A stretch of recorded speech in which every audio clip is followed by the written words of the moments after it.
dropdown menus will be aligned with the data sets going forward. Right now we had to play with it a bit because we had such a limited use case.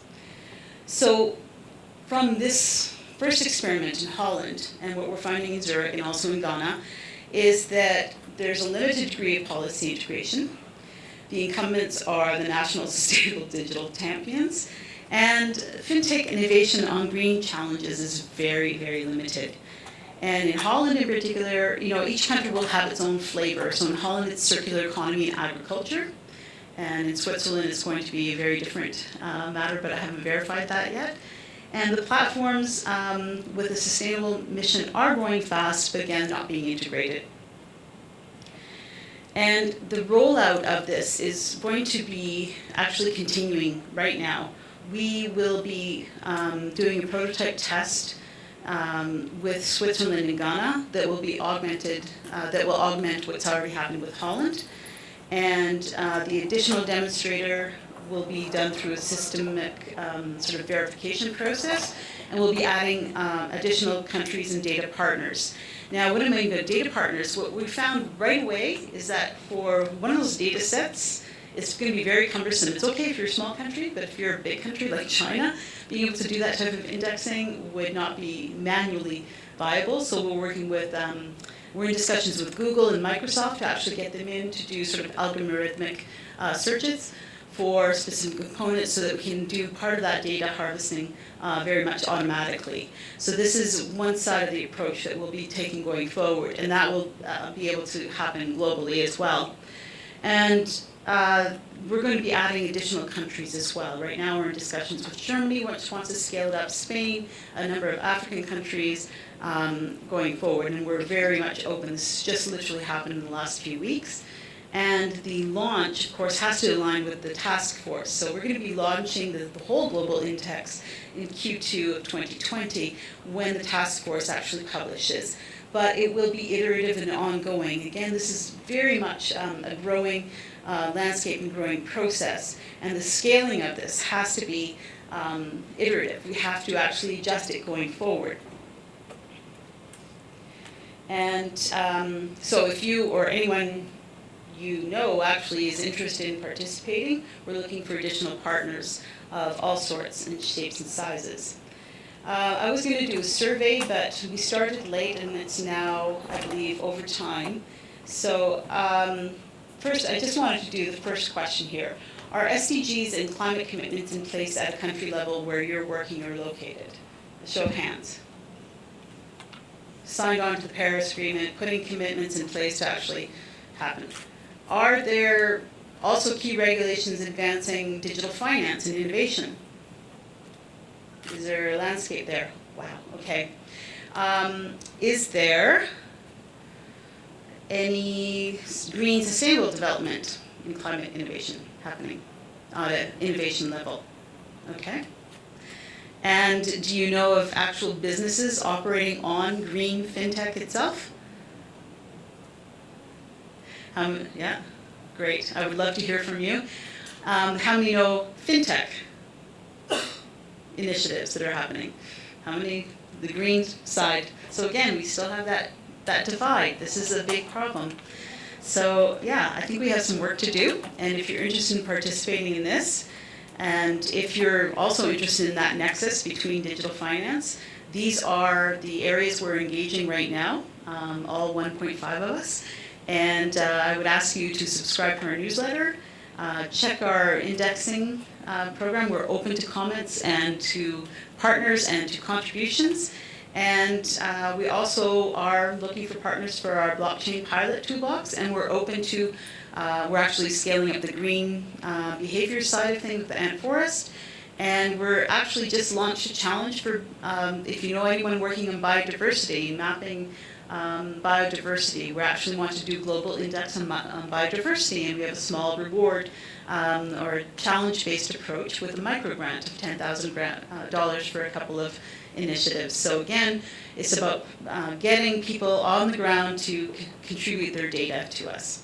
I really appreciate your attention, especially in this setting. I had envisioned something much more workshop-y, but we had to play with the room, and I hope you garnered some insights into some of the initiatives that are happening on the ground, and I look forward to speaking to you over coffee and elsewhere about what's happening in your place. Do we have any times for questions or input?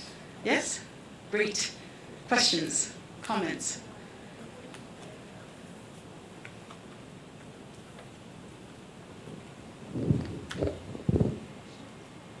Volunteers.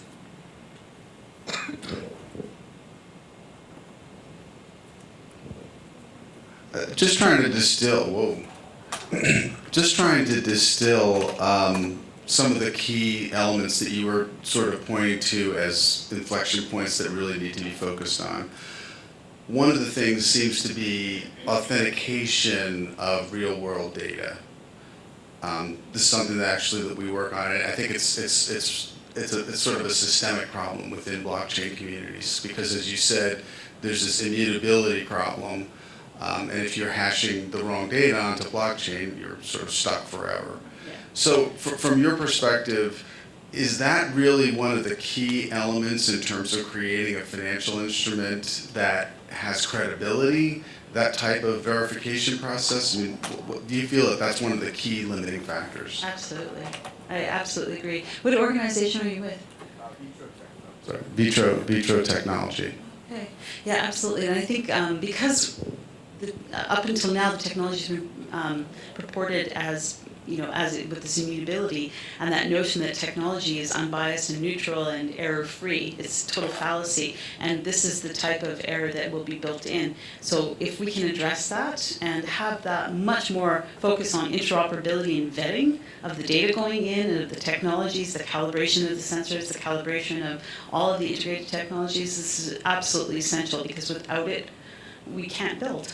It's actually a commercial issue as well. I mean, we're actually working with some utilities, for example, for metering that have to put it on blockchain. So it's the same problem, but it's within a commercial setting as opposed to an SDG setting. Yeah, well, I mean, and I work on both sides. So SDG, to me, there is a commercial element to it, absolutely, because the finance side of this has to have a market. So absolutely. Thank you.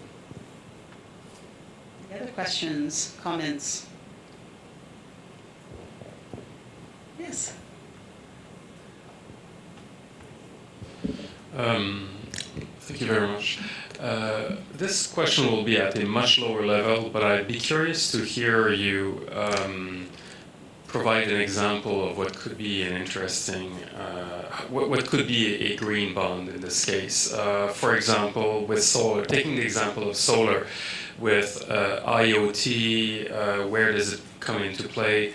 Where does who it would be aimed at? So just give us, please, just a scenario. It would enable us to, at least certainly me, to better understand all the concepts that you've laid out. Thank you. And actually, thank you for your question, because this is exactly sort of what we're focusing on right now, is actually aligning the different initiatives that have pitched to us with their solution and the incumbents, as well as the entire value chain. So to me, it really is about streamlining, taking a step back and saying, okay, let's find the most viable project where we know the data. Okay, so the solar project, a certain capacity, country level capacity has to be in place. We've looked at tree, reforestation ones as well, but if we were taking solar, so solar of a certain gigawatt capacity would have to be in place, and within that, the sensors or the actual data collection on that, the energy output would then be actually created into sort of a utility token, and that token could do a number of things. So in the peer-to-peer would go back to trading within an closed ecosystem off-grid. But whether it's off-grid or on-grid, the issue is by the energy output, you're creating sort of this token. And that token then actually provides the data, which we know that can then be transferred into fiat monetary value and can be sold off in terms of actual investors. So, and then the stakeholders that are required in order to put that investment in place, we still need a bank. So we're looking at a couple of the big banks. HSBC is interested. We still need an investment platform. We still need a verification partner.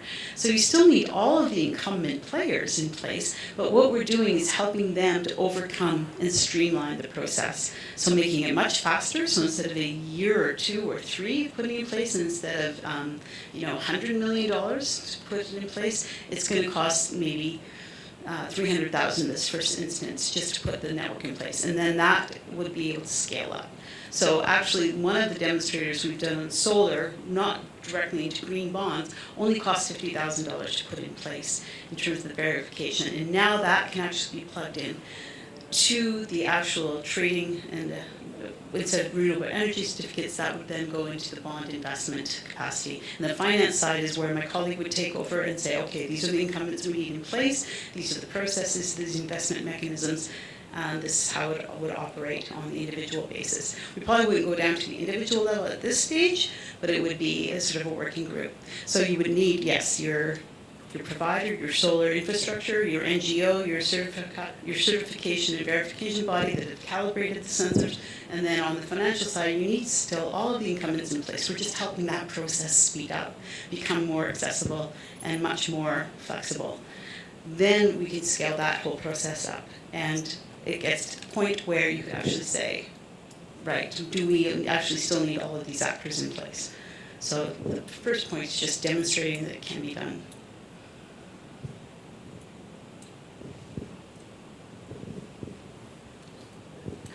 And in your country readiness index, were there any Pacific countries included? And what would your advice be to the small economies who have big renewable energy investments in the next 5 years, but maybe lagging behind in regulation framework? Mm-hmm. The 3 countries, as I said, 3 countries we started with were simply there as already ready partners based on our ecosystem and how it developed. We are totally opening it up to other participants. And what I also want to see is small islands, an island state cluster, small country cluster, regional clusters of countries, because I think there's also a lot of cross-fertilization of projects that cross the country boundaries, even though it's a country index. And in terms of how to, what was the second part of your question, sorry? Yeah, I think that would be it, is to say, I mean, we did these initial scopings for a very minimal price. So it is quite viable by finding the actual actor who's actually at the center and willing to cooperate as a collaborator. So it could be a bank, it could be the impact hub of the country, it could be another sort of innovation initiative or a university. So we actually did not restrict it in terms of who the actual implementation partner would be. We had an impact hub, we had a fintech hub with a bank backing them as well, and we had a university, each in different countries. So that would be it. It's just we have to start somewhere. Who's the most active partner? Who has the most to gain from understanding that? And for this perspective, it was those innovation ecosystems within the country. And what we found actually was, even within their assumptions of the second piece of advice is they assume they already know the ecosystem. But if they're on fintech, what we find in Switzerland, for example, is they did only the fintech. And I said, did you even ask the Impact Hub in Geneva, which is totally focused on SDGs? No. So even within a country index, a country partner, their perspective was very limited to their own experience. So it was also saying, okay, well, why don't you ensure that you have a couple of partners within the ecosystem?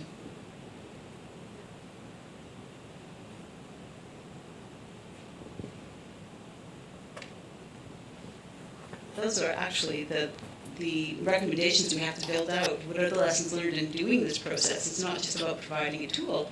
It's about we are building a new way of approaching this.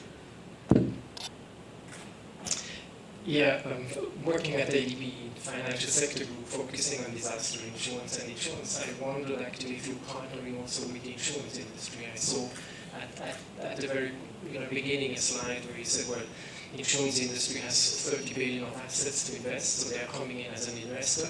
They do, in lots of these projects, understand the risk.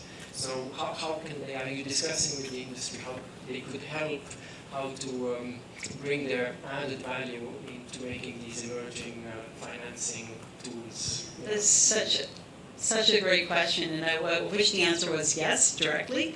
I think we have a lot to learn from the insurance industry overall, and we talked about Oasis, etc. And sort of what I find is a lot of these tools and indices are happening in these silos, and there's not enough cross-reference, and we're both creating wheels. We're reinventing the wheel when actually we could be cross-referencing. So in the work with the banks that we're doing, I am also asking them internally to have those discussions, because a lot of that has to happen internally with central banks and even with the incumbents. So I think that's a big part of the process too, is, the first response is, no, that's insurance, and we don't use their metrics, ESG, et cetera. It's like totally different silo, but there is so much to learn. Not necessarily using the same tools, but at least the processes and the barriers that they're facing are very much aligned with what we're doing. So very good point. And if you have any recommendations for us, let us know. When we take it up. Final question? Everyone wants their coffee. Last one. Well, I'm really grateful for your attention. This was a very long session and a lot of information. I hope it's been a taste tester, and if you want to learn more about any of these initiatives, a lot of them are available online, and I'll be around all week. I'm happy to have discussions with you and learn about what you're doing as well. Thank you very much.